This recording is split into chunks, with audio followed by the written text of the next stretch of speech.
নমস্কাৰ এয়া আকাশবাণী গুৱাহাটী পুৱাৰ আঞ্চলিক বাতৰি পঢ়িছো জিন্তিৰাণী ডেকাই এতিয়া প্ৰধান বাতৰিসমূহ হৈছে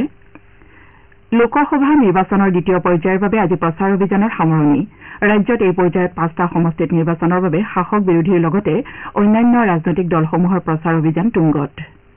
দ্বিতীয় পৰ্যায়ৰ নিৰ্বাচন স্বচ্ছ আৰু নিয়াৰিকৈ অনুষ্ঠিত কৰাৰ বাবে নিৰ্বাচন আয়োগৰ বিশেষ তৎপৰতা গ্ৰহণ তৃতীয় পৰ্যায়ৰ লোকসভা নিৰ্বাচনত দেশৰ 12খন ৰাজ্য আৰু কেন্দ্ৰীয় শাসিত অঞ্চলত 1351 গৰাকী প্ৰাৰ্থীৰ প্ৰতিদ্বন্দ্বিতা অহা 5 মেৰ ভিতৰত উচ্চতৰ মাধ্যমিকৰ চূড়ান্ত পৰীক্ষাৰ ফলাফল ঘোষণা কৰা হ'ব বুলি শিক্ষামন্ত্ৰী ডঃ ৰণোজ পেগুৰ প্ৰকাশ আৰু IPL ক্ৰিকেট প্ৰতিযোগিতাত আজি এখন খেলত গুজৰাট টাইটান্স দিল্লী কেপিটেলছৰ মুখামুখি এতিয়া শুনক বিতং বাতৰি লোকসভা নিৰ্বাচনৰ দ্বিতীয় পৰ্যায়ৰ বাবে আজি প্ৰচাৰ অভিযানৰ সামৰণি পৰিব সেই অনুসৰি আজি বিয়লি 5 বজাত প্ৰাৰ্থীসকলে নিৰ্বাচনী প্ৰচাৰ সমাপ্ত কৰিব লাগিব আজি বিয়লি 5 বজাৰ পৰা কোনো লোকে নিৰ্বাচনী প্ৰচাৰ সম্পৰ্কীয় সভা শোভাযাত্ৰা আদি অনুষ্ঠিত কৰিব নোৱাৰিব বা কোনো জনসমাগমৰ মাজত প্ৰচাৰ চলাব নোৱাৰিব দ্বিতীয় পৰ্যায়ত শুকুৰবাৰে 13খন ৰাজ্য আৰু কেন্দ্ৰীয় শাসিত অঞ্চলৰ 89টা সমষ্টিত ভোটগ্ৰহণ কৰা হ'ব অসমত 5টা লোকসভা সমষ্টিত 26 এপ্ৰিলত নিৰ্বাচন অনুষ্ঠিত হ'ব এই পৰ্যায়ত দৰং ওদালগুৰি ডিফু কৰিমগঞ্জ শিলচৰ আৰু নগাঁও লোকসভা সমষ্টিত ভোটদাতাসকলে ভোটাধিকাৰ সাব্যস্ত কৰিব আজি প্ৰচাৰ অভিযানৰ অন্তিম দিন হোৱাৰ পৰিপ্ৰেক্ষিতত বিভিন্ন ৰাজনৈতিক দলৰ নেতাসকলে ভোটদাতাসকলৰ মন জয় কৰাৰ উদ্দেশ্যে ঠায়ে ঠায়ে ৰাজনৈতিক সভাত ভাগ লোৱা পৰিলক্ষিত হৈছে বিজেপিৰ নেতা তথা মুখ্যমন্ত্ৰী ডঃ হিমন্ত বিশ্ব শৰ্মাই আজি ৰাজ্যৰ কেইবাটাও স্থানত নিৰ্বাচনী সভাত অংশ ল'ব মুখ্যমন্ত্ৰীগৰাকীয়ে দলগাঁও লাহৰীঘাট মাজবাট বেজেৰা আৰু কমলপুৰত নিৰ্বাচনী সভাত অংশ ল'ব ইপিনে বিজেপিৰ জ্যেষ্ঠ নেতা সৰ্বানন্দ সোণোৱালে কৰিমগঞ্জৰ সুপ্ৰাকান্দিত সমাৱেশত অংশ লোৱাৰ লগতে শিলচৰৰ এটা বাইক ৰেলীত অংশ ল'ব বিজেপি নেতা তথা মুখ্যমন্ত্ৰী ডঃ হিমন্ত বিশ্ব শৰ্মাই কালি নগাঁও জিলাৰ জুৰিয়াত দলৰ প্ৰাৰ্থী সুৰেশ বৰাৰ হৈ নিৰ্বাচনী প্ৰচাৰ সভাত অংশ লয় মুখ্যমন্ত্ৰীগৰাকীয়ে দৰং ওদালগুৰি লোকসভা সমষ্টিৰ NDA প্ৰাৰ্থী দিলীপ শইকীয়াৰ সমৰ্থনতো চিপাঝাৰ মঙলদৈ নাগৰিজুলিত প্ৰচাৰ চলায় ৰঙিয়াত এটা ৰোড শ্বত মুখ্যমন্ত্ৰীগৰাকীয়ে অংশ লয় কংগ্ৰেছ দলৰ নগাঁও সমষ্টিৰ প্ৰাৰ্থী প্ৰদ্যুৎ বৰদলৈ কালি মৰিগাঁৱত এখন নিৰ্বাচনী সভাত অংশগ্ৰহণ কৰে এই কাৰ্যসূচীত ৰাইজৰ দলৰ নেতা অখিল গগৈয়ে অংশ লৈ বিজেপিৰ অৰ্থনৈতিক নীতিৰ তীব্ৰ সমালোচনা কৰে ইপিনে শিলচৰত কংগ্ৰেছ প্ৰাৰ্থী সূৰ্যকান্ত চৰকাৰৰ সমৰ্থনত সাংসদ গৌৰৱ গগৈয়ে এটা পদযাত্ৰাত অংশ লয় সাংসদ বদৰুদ্দিন আজমলে কালি কৰিমগঞ্জৰ নিলাম বজাৰত AIUDFৰ প্ৰাৰ্থী চাহাবুল ইছলাম চৌধুৰীৰ হৈ প্ৰচাৰ কাৰ্যসূচীত অংশ লয় ৰাজ্যখনত দ্বিতীয় আৰু তৃতীয় পৰ্যায়ত হ'বলগীয়া নিৰ্বাচনৰ প্ৰতি লক্ষ্য ৰাখি জিলা প্ৰশাসন আৰু আৰক্ষী প্ৰশাসনসমূহে ভোটদাতাৰ সজাগতামূলক ব্যৱস্থা গ্ৰহণ কৰাৰ লগতে নিৰ্বাচনী আচৰণবিধি উলংঘাৰ ঘটনা ৰোধ কৰিবলৈ বিহিত ব্যৱস্থা লৈছে দ্বিতীয় পৰ্যায়ৰ নিৰ্বাচনৰ প্ৰতি লক্ষ্য ৰাখি ভোটগ্ৰহণ হ'বলগীয়া নগাঁও বাক্সা তামুলপুৰ জিলাত 144 ধাৰা জাৰি কৰা হৈছে ইয়াৰ লগতে সংশ্লিষ্ট জিলাসমূহত সুৰা নিষিদ্ধ ঘোষণা কৰা হৈছে কৰিমগঞ্জ জিলা আয়ুক্তৰ কাৰ্যালয়ত কালি নিৰ্বাচনী প্ৰস্তুতি সন্দৰ্ভত এখন সংবাদমেল অনুষ্ঠিত হয় মৰিগাঁও জিলাত কালি আত্মসহায়ক গোটৰ মহিলাসকলে ভোটদানৰ বাবে জনসাধাৰণক সজাগ কৰিবলৈ বিশেষ কাৰ্যসূচী গ্ৰহণ কৰে জিলাখনৰ 85খন গাঁও পঞ্চায়ত আৰু 11টা ৱাৰ্ডত কালি মহিলাসকলে শোভাযাত্ৰা উলিয়ায় উল্লেখযোগ্য যে জিলাখনত 29টা ভোটগ্ৰহণ কেন্দ্ৰ মহিলাৰ দ্বাৰা পৰিচালনা কৰা হ'ব আনহাতে 6টা আদৰ্শ ভোটগ্ৰহণ কেন্দ্ৰ এটা মহিলা দিব্যাংগ ভোটগ্ৰহণকাৰীৰ দ্বাৰা পৰিচালিত হ'বলগীয়া কেন্দ্ৰ থাকিব ইপিনে ধুবুৰী জিলা আয়ুক্তৰ কাৰ্যালয়ত কালি জিলা নিৰ্বাচনী বিষয়াই সংবাদমেল সম্বোধন কৰি জিলাখনক সুচাৰুৰূপে নিৰ্বাচন পৰিচালনা কৰাত সকলো পক্ষৰ সহযোগিতা কামনা কৰে নিৰ্বাচনৰ দিনটোত আন্তঃৰাষ্ট্ৰীয় সীমান্তত চোকা নজৰ ৰাখিবলৈ গ্ৰহণ কৰা পদক্ষেপৰ বিষয়েও তেওঁ উল্লেখ কৰে অহা 7 মেত তৃতীয় পৰ্যায়ৰ লোকসভা নিৰ্বাচনত দেশৰ 12খন ৰাজ্য আৰু কেন্দ্ৰীয় শাসিত অঞ্চলত 1351 গৰাকী প্ৰাৰ্থীয়ে প্ৰতিদ্বন্দ্বিতা আগবঢ়াব এই পৰ্যায়ত 2963 গৰাকী প্ৰাৰ্থীয়ে 95টা সংসদীয় সমষ্টিৰ বাবে মনোনয়ন দাখিল কৰিছিল ইপিনে অসমত এই পৰ্যায়ত 47 গৰাকী প্ৰাৰ্থীয়ে প্ৰতিদ্বন্দ্বিতা কৰাটো নিশ্চিত হৈছে তৃতীয় পৰ্যায়ৰ নিৰ্বাচনক লৈ ৰাজ্যৰ ভিন্ন প্ৰান্তত ৰাজনৈতিক দলসমূহৰ প্ৰচাৰ অভিযান অব্যাহত আছে গুৱাহাটী লোকসভা সমষ্টিৰ মিত্ৰজোঁটৰ প্ৰাৰ্থী বিজুলী কলিতা মেধিয়ে আজি গুৱাহাটীৰ কেইবাটাও স্থানত প্ৰচাৰ অভিযান চলাব বিজেপিৰ প্ৰাৰ্থীগৰাকীয়ে দলীয় নেতাকৰ্মীৰ সৈতে চুনচালি নামঘৰ কাঞ্চননগৰ বিষ্ণুপুৰ শান্তিপুৰ কমাৰপট্টি পাণবজাৰ আৰু বৰবাৰীত প্ৰচাৰ অভিযানত অংশ ল'ব আনহাতে গুৱাহাটী সমষ্টিৰ বিৰোধী ঐক্য মঞ্চৰ প্ৰাৰ্থী মীৰা বৰঠাকুৰেও আজি কেইবাখনো ঠাইত নিৰ্বাচনী সভাত অংশ ল'ব শ্ৰীমতী বৰঠাকুৰে বকো সমষ্টিৰ গোহালাকনা মালং শান্তিপুৰ বকো আদি অঞ্চলত নিৰ্বাচনী প্ৰচাৰ সভাত অংশ ল'ব ইপিনে বৰপেটা লোকসভা সমষ্টিৰ কংগ্ৰেছ প্ৰাৰ্থী দীপবায়নে হাজোৰ পত্নীত কংগ্ৰেছ দলৰ মুখ্য নিৰ্বাচনী কাৰ্যালয় মুকলি কৰে লোকসভা নিৰ্বাচনৰ চতুৰ্থ পৰ্যায়ৰ বাবে মনোনয়ন পত্ৰ দাখিল প্ৰক্ৰিয়া কাইলৈ অন্ত পৰিব শুকুৰবাৰে মনোনয়নসমূহ পৰীক্ষা কৰা হ'ব আৰু ইচ্ছুক প্ৰাৰ্থীসকলে 29 এপ্ৰিললৈকে মনোনয়ন প্ৰত্যাহাৰ কৰিব পাৰিব চতুৰ্থ পৰ্যায়ত উত্তৰ প্ৰদেশ মধ্যপ্ৰদেশ মহাৰাষ্ট্ৰ বিহাৰ ঝাৰখণ্ড উৰিষ্যা পশ্চিমবংগ অন্ধ্ৰপ্ৰদেশ তেলেংগানা আৰু জম্মু কাশ্মীৰত 96টা সংসদীয় সমষ্টিৰ বাবে 13 মেত ভোটগ্ৰহণ কৰা হ'ব অৰুণাচল প্ৰদেশৰ 4টা বিধানসভা সমষ্টিৰ 8টা ভোটগ্ৰহণ কেন্দ্ৰত বিধানসভা আৰু লোকসভা নিৰ্বাচনৰ ভোটগ্ৰহণ ইতিমধ্যে আৰম্ভ হৈছে বিয়লি 2 বজাত ভোটগ্ৰহণৰ সামৰণি পৰিব এই ভোটগ্ৰহণ কেন্দ্ৰকেইটাত যোৱা 19 এপ্ৰিলত বিধানসভা আৰু লোকসভা নিৰ্বাচনৰ ভোটগ্ৰহণ অনুষ্ঠিত হৈছিল যদিও নিৰ্বাচন আয়োগে পুনৰ ভোটগ্ৰহণৰ নিৰ্দেশ দিয়ে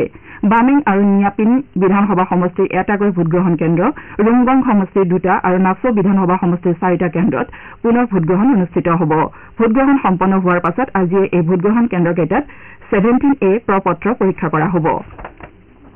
বিজেপিৰ মুখ্য কাৰ্যালয়ত কালি এখন পৰ্যালোচনা বৈঠক অনুষ্ঠিত হয় মুখ্যমন্ত্ৰী ডক্টৰ হিমন্ত বিশ্ব শৰ্মাৰ অধ্যক্ষতাত অনুষ্ঠিত এই বৈঠকত প্ৰথম পৰ্যায়ৰ নিৰ্বাচন সন্দৰ্ভত আলোচনা কৰা হয় এই বৈঠকত মুখ্যমন্ত্ৰীয়ে দ্বিতীয় পৰ্যায়ৰ লোকসভা সমষ্টিৰ অন্তৰ্গত বিধানসভা সমষ্টিৰ বিজেপি বিধায়কসকলৰ সৈতে নিৰ্বাচনী ৰণনীতি সন্দৰ্ভত আলোচনা কৰে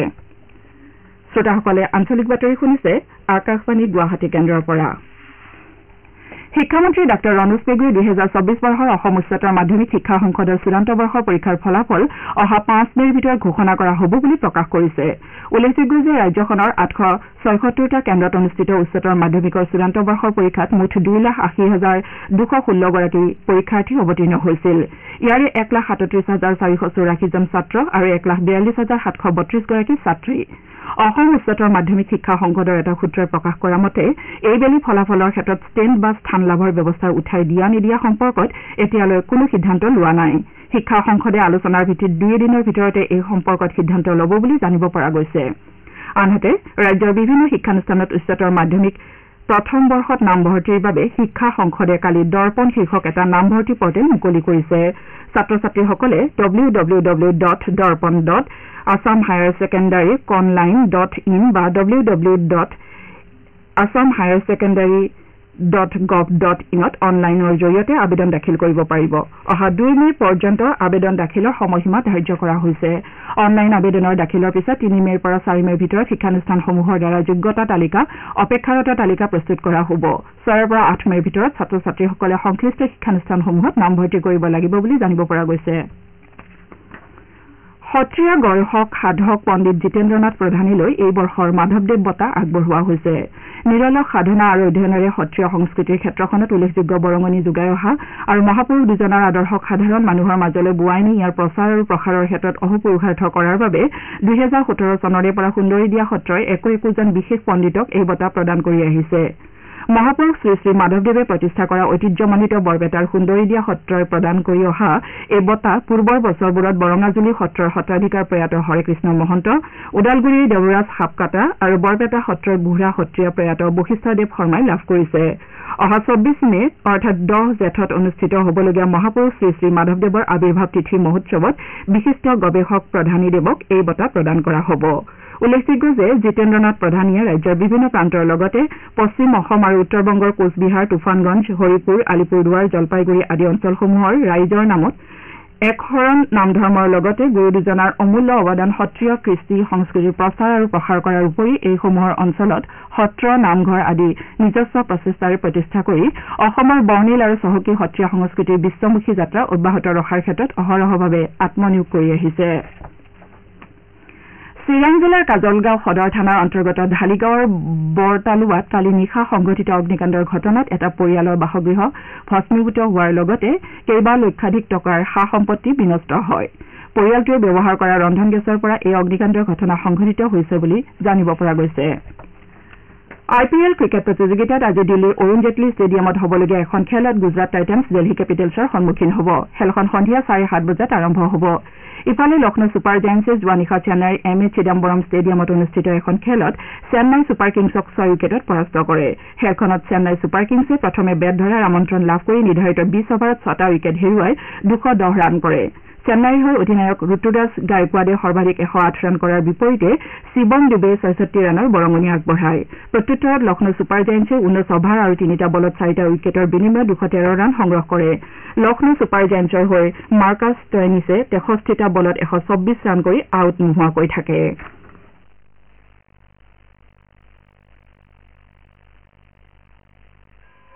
শুনিলেনে বাৰু এই ঘণ্টা ধ্বনি আমাৰ 500 বছৰীয়া সপোন পূৰণ হোৱাৰ এই ধ্বনি ভাৰতীয়ত্বৰ স্বাভিমানৰ কাশীৰ পৰা কেদাৰনাথলৈকে সোমনাথৰ পৰা অযোধ্যালৈকে এতিয়া অসম্পূৰ্ণ সপোন নহয় আস্থাৰ ভব্য দিব্য প্ৰতীক আৰু তথাপিও মোদীজীয়ে কয় এয়াতো কেৱল আৰম্ভণি দেশক আৰু আগবঢ়াই লৈ যোৱাৰ গ্যাৰাণ্টি মোদীজীৰ আৰু মোদীজীক আগবঢ়াই লৈ যোৱাৰ গ্যাৰাণ্টি মোৰ পদুম ফুলৰ চিহ্নত ভোট দিয়ক বিজেপিক জয়যুক্ত কৰক অসম ফুটবল সন্থাৰ উদ্যোগত চিৰাং জিলাৰ ভাৰত ভূটান সীমান্তৰ ৰুণিখাটা উচ্চতৰ মাধ্যমিক বিদ্যালয়ৰ খেলপথাৰত 20 বছৰ অনূৰ্ধ্ব ল'ৰাৰ ফুটবল খেলৰ প্ৰশিক্ষণ শিবিৰ চলি আছে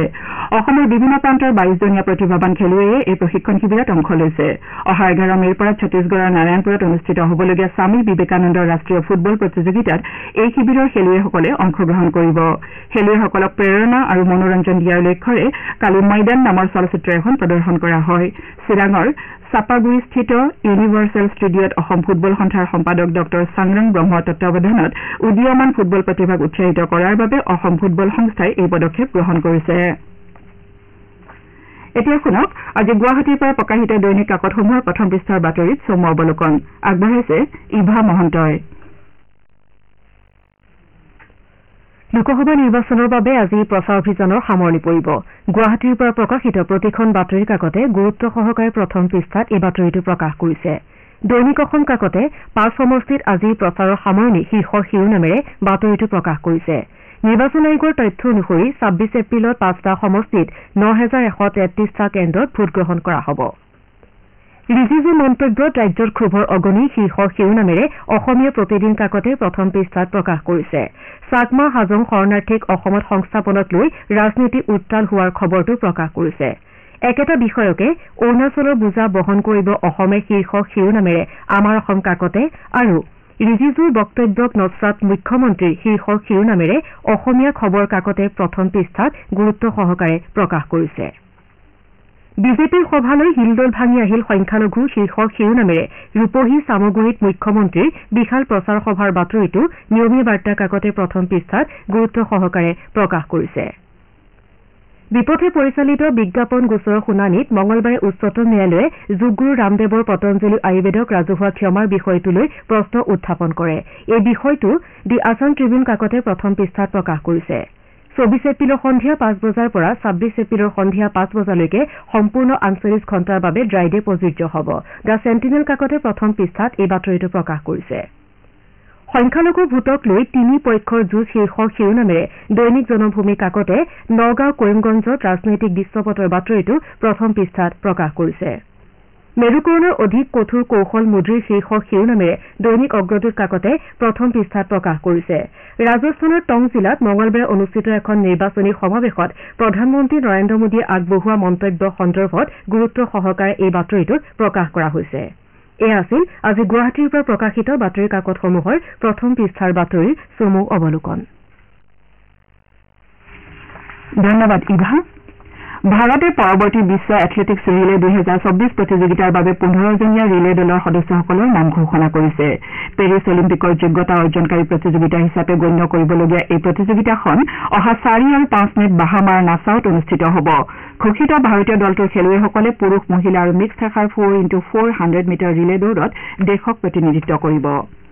বাতৰি শেষ কৰাৰ পূৰ্বে প্ৰধান বাতৰিকেইটি আকৌ এবাৰ পঢ়ি দিছো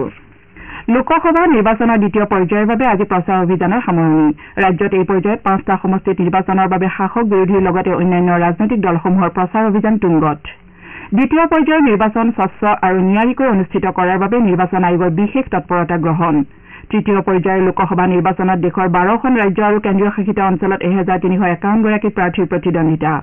অহা 5 মেৰ ভিতৰত উচ্চতৰ মাধ্যমিকৰ চূড়ান্ত পৰীক্ষাৰ ফলাফল ঘোষণা কৰা হ'ব বুলি শিক্ষামন্ত্ৰী ডাঃ ৰণোজ পেগুৰ প্ৰকাশ আৰু IPL প্ৰতিযোগিতাত আজি এখন খেলত গুজৰাট টাইটান্স দিল্লী কেপিটেলছৰ মুখামুখি পুৱাৰ আঞ্চলিক বাতৰি আজিলৈ ইমানতে অন্ত পৰিল